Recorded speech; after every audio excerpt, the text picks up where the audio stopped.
So up this week, I'm going to show you how I use TrainController to bring a nice smooth stop to my emergency stop system. So let's get going. MRT scale prints, helping you to add realism to your model railway. We are producing craftsman quality prints in various scales, including HO, O and N scales. We are proudly Australian owned and operated. www.modelrailroadtechniques.com. So let's show you what I'm trying to achieve here. So currently we're just running in simulator mode. You can see the simulator running there. And then I've got a traffic control screen up. I've got one of the throttles and the message screen in TrainController. So what we're going to look at doing is running the train on a auto schedule drag and drop type scenario. So it's going to go, this bar M2 is going to start from this block. It's going to transverse and I'm just going to stop it in that block. So realistically on the layout, I will show you in real time later on this video what that looks like, but it's probably 3 or 4 meters of train running. So what we're looking at doing is activating these buttons here. So you've got the emergency stop button there, and then the restart button, which I'll show you shortly. I will go through all the code and all the bits and bobs that require this system to operate. So first of all, we'll show you how the train's going to react normally without pushing the emergency stop button. So we'll activate the drag and drop. We'll just quickly go into this block here because it will take a little bit of time, just purely because it's in simulator mode, so it does take a little bit longer. So you can see it has started there. So disregard this flashing BS1 flashing. All that means is I've been having a few issues with my my contact indicators here, so I've just had that firing off with a sound. You might have heard that in the background, just showing me when it's activating. So apologies for that. So you can see it's now in this the next block, BS out. So what you'll see, it'll start ramping down in a sec, and it'll hit the stop marker, and then it'll stop. So normally this, in real time, this will take under a minute to do it, but as I said, simulator mode can be a little bit slower. As you can see, we've now hit the brake marker, we're starting to ramp down, and we'll hit our stop marker very shortly, once just after threshold speed, which on mine I do about 5 kilometers an hour. It's a nice cruise speed for my locomotives. So you can see train set bar M2 has now been terminated because it's now finished its schedule that I set for it. So the next scenario we'll just quickly look at is the schedule has started. I push the emergency stop button, and what sort of running characteristics we're going to have a look at. So I'll do the same again. Is auto drag and drop. If it'll activate, there we go. And this time I'll go through to the next LMS5 in block. We won't go all that way through. So the schedule has now started, as you can see.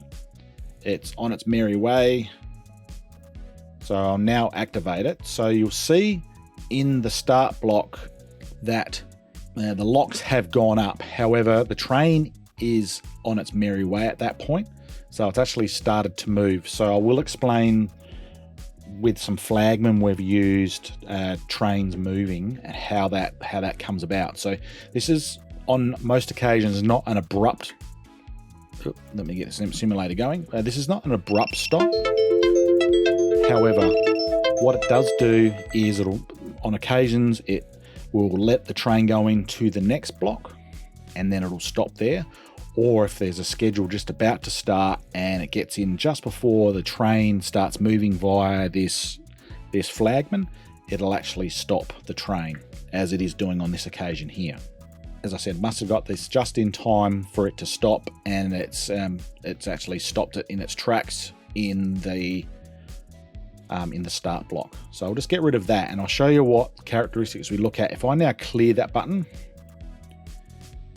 as you can see, we're now back out, and then it'll start going on its merry way. So it's worked up to it, and now it's into the next block. and so on and so forth, and it'll end up finishing in this LMS block, just where my mouse is hovering there. So we might just quickly finish that schedule there because it does take a little bit of time, and we'll get on to the next scenario. So quickly, the next scenario we'll look at very, very quickly is, so we'll do exactly the same. I'll send it off to this LMS5 in. So when the train actually gets in, so it's started, that you have some sort of issue and you got to whack the emergency stop button, how it actually looks when it goes into the next block, so to speak. So same again, simulator mode on. I'll do the drag and drop, the auto train by drag and drop. We'll set that going. So the train will now ramp up pretty quick. And once we will hit this emergency button, and it should keep on sailing through.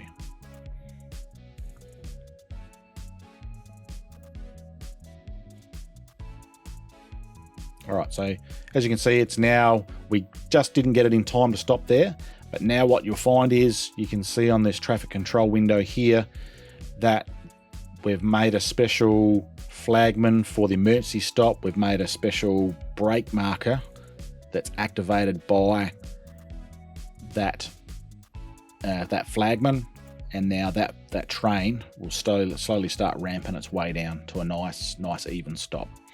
As I said before, this is not, emergency stop's probably not a great term for it. This is what we use. So emergency stop meaning, yes, it's going to stop all your trains and lock all the blocks so nothing's going to move. However, it's not like a stop where it just stops every train in its tracks, so to speak. And you can see it's ramping down. So all that's done is it's gone from this block to that block. But what you'll actually see happening as well, you can see it still, even though we've got the stop markers up here, which represents, it's basically blocked the exit, so it lets the train in. However, it's not letting the train back out. But you can see it's still on its schedule there, but the train is now at a standstill. If I was to then clear or push the reset button on this system, locks will go, and then what it does, it'll go on its merry way to its destination block. So whether that's 2 blocks down the track, or right over the other side of my layout, it doesn't really matter. So we'll stop it there. We'll actually stop it there. We don't need to see it going to its destination block. I think we've all seen that. So what we'll get doing now is I'll show you all the bits and pieces that are required for this system to work. So the first thing we're going to look at is some of the components on how this system works. So the first one we're going to look at is, I touched on it briefly previously, is on a train group where trains are moving. Sorry, vehicle group, I should say. So the first thing we're going to look at is train descriptions. So what we've got, we want to know, so this system basically is, as I said, it's not a harsh emergency stop. It detects a moving train, and what it does, it'll either let it go into its next block or bring it to the train to a nice easy stop, not a jerked stop like if you were to push the stop button on your command station. So how do we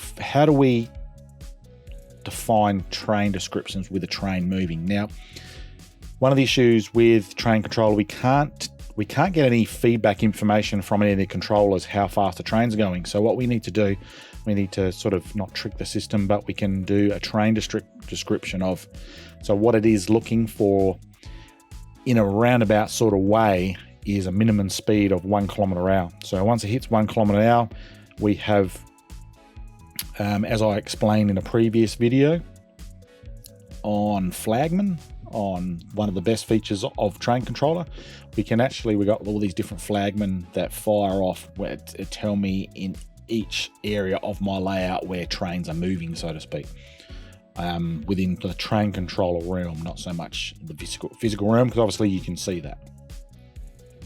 So, sorry, let me just go back to that quickly. So train descriptions. So we got 1 km/h. So as I explained, that's what goes on. Nothing else is defined, no trains, because it's just everything. Every train that goes on that in a given block, and then we feed it back into the system that way. All right, so every block, I'll pick a nice simpler block. So each block has some other obviously important components on how this works. So the first one we'll look at is the flagman. So actually the first thing we're going to look at is the emergency stop button here. It's just a very simple on and off button. There's no connection at this point in time. I am thinking of how I'm going to use this system with a button out in the layout, probably using Arduino or something in the like. So let me expand this out. So we do have some conditions on this button. So currently we've got on and off. So it's currently in the off state, which is just the round red circle denoting a big red button for you to push. And one of the conditions is that the restart button, which is this button underneath, needs to be off. Goes without saying. If that's obviously activated, that means that button there can't be in a ready position to be turned on. And then it's just there, we got nothing in the on scenario. So with the off button, with the operations, all the blocks are going to be unlocked. So how do we access that? Is via systems operation, lock all blocks, and then you add that to that state. So this is the off state, we're going to call it, and obviously we can change it to whatever we want, where we can unlock or lock. So on the flip side of that button, which is now the on state, this is what's going to happen. So the message will pop up as I showed you in the message tab to say the emergency system has been activated. The restart button is obviously going to populate because we need some way of being able to restart this system, and it locks all the blocks.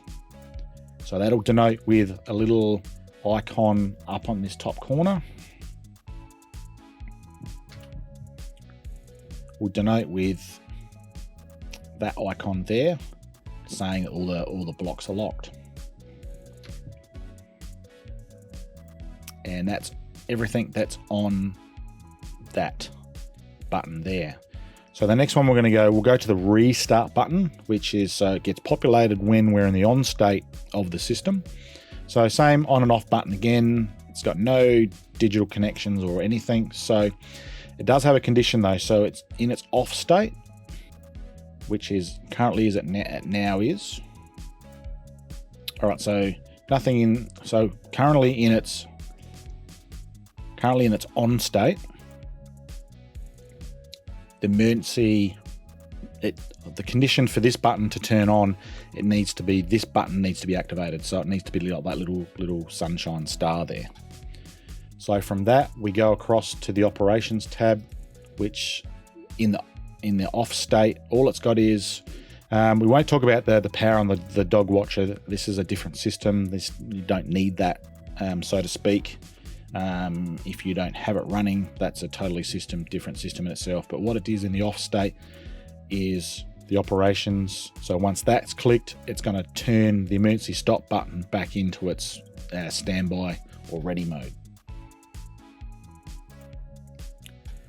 And then next to that, we've got a little flagman.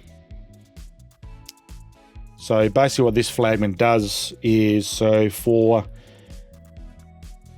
it stays on for 10 seconds after the emergency stop is turned off. So during which this period, any train which is then restarted on a schedule can't travel at full speed. So what that means is it'll start a train, or it'll just gradually start it on its merry way. It won't just take off again if the train had reached full speed and then you've all of a sudden stopped it.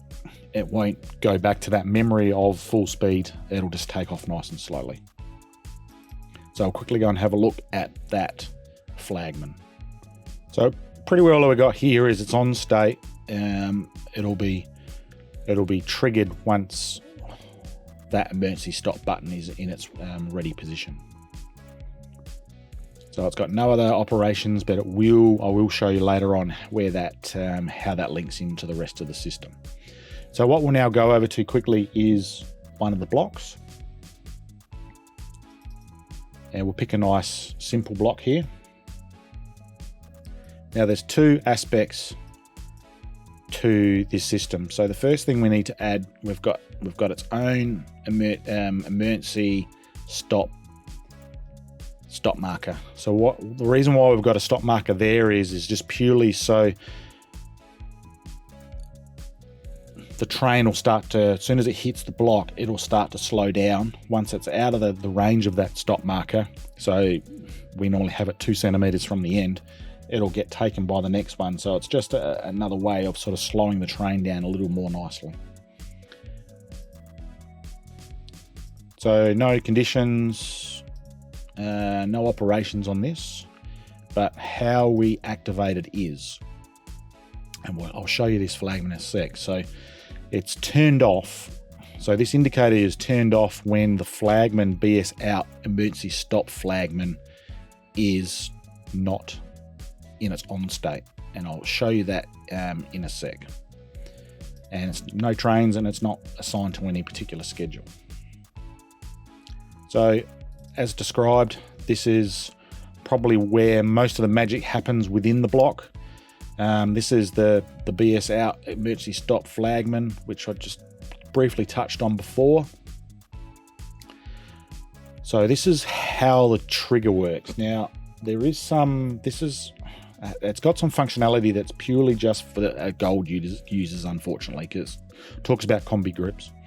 So we got 2 AND statements where the trigger needs to, for the emergency stop button to be activated, the BS out needs to be a current block, so it needs to have a train in it, so to speak, in the train controller world. Now we can have either or one of these next occurrences. So the combi group is, so what it's looking for, it's the combi group is looking for that vehicle description of the trains moving. So if there's a train moving within the block, and that's BS out block, it's fulfilled its trigger and this flagman will turn on. But these are all statements. So also we need to ensure that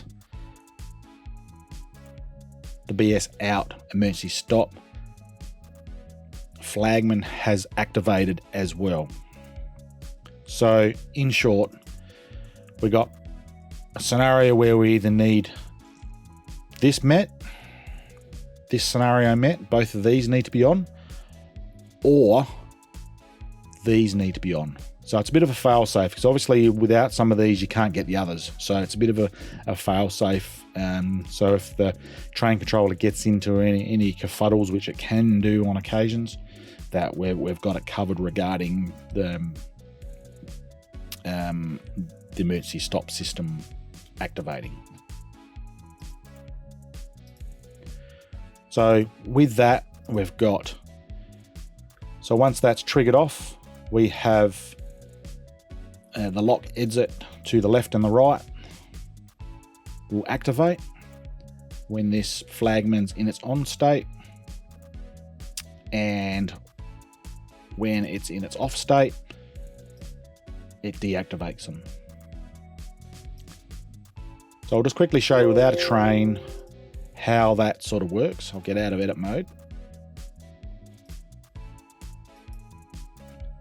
So you'll see that all blocks are locked, which you don't actually see unless we bring in a traffic control window.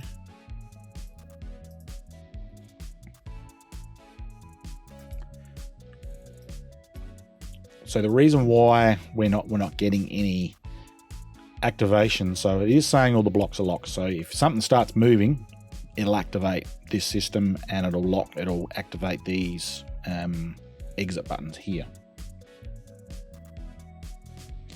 So if we start moving a train, you see what happens.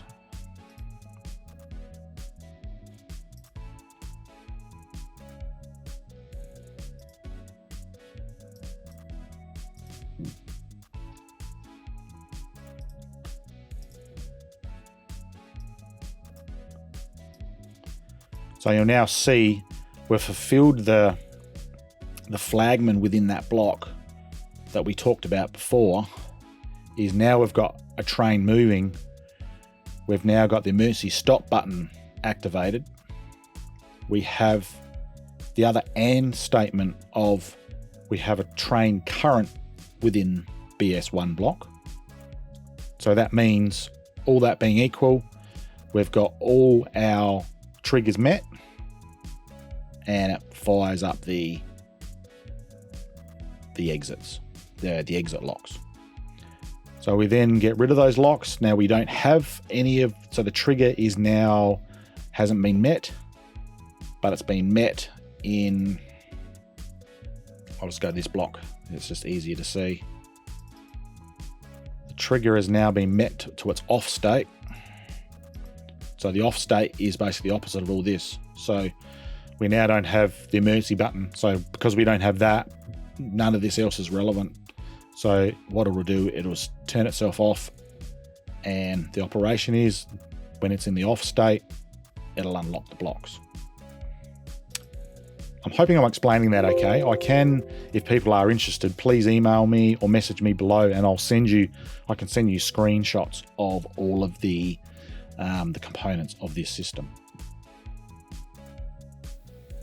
So this is the switchboards out in the live layout. So what we're going to look at doing is taking that rail car that's going to go from BS2 all the way through to LMS5 in, and then we're going to do the emergency stop, and it's going to stop in the BS out block. So what we need to do, we'll do a drag and drop, automatic schedule, I should say, and we'll set the train on its way very, very shortly. And now I'm going to activate the emergency stop button.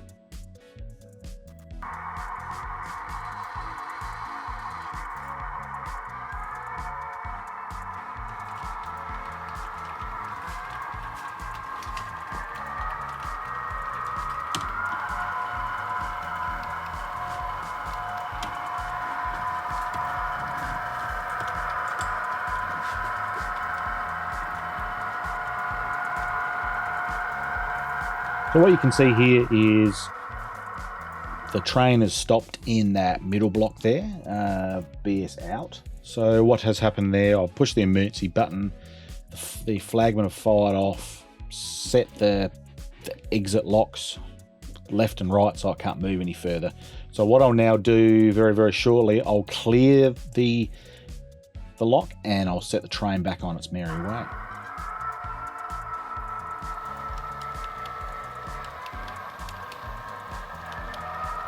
So that's the end of this video. So please comment below if this is the sort of system you might use. Reach out if you want me to send screenshots of all the different components to it. So thanks for watching, and I'll see you next. Make sure you subscribe, click that little bell icon to be notified of upcoming videos. Support us on Patreon, like us on Facebook and Instagram at Model Railroad Technique.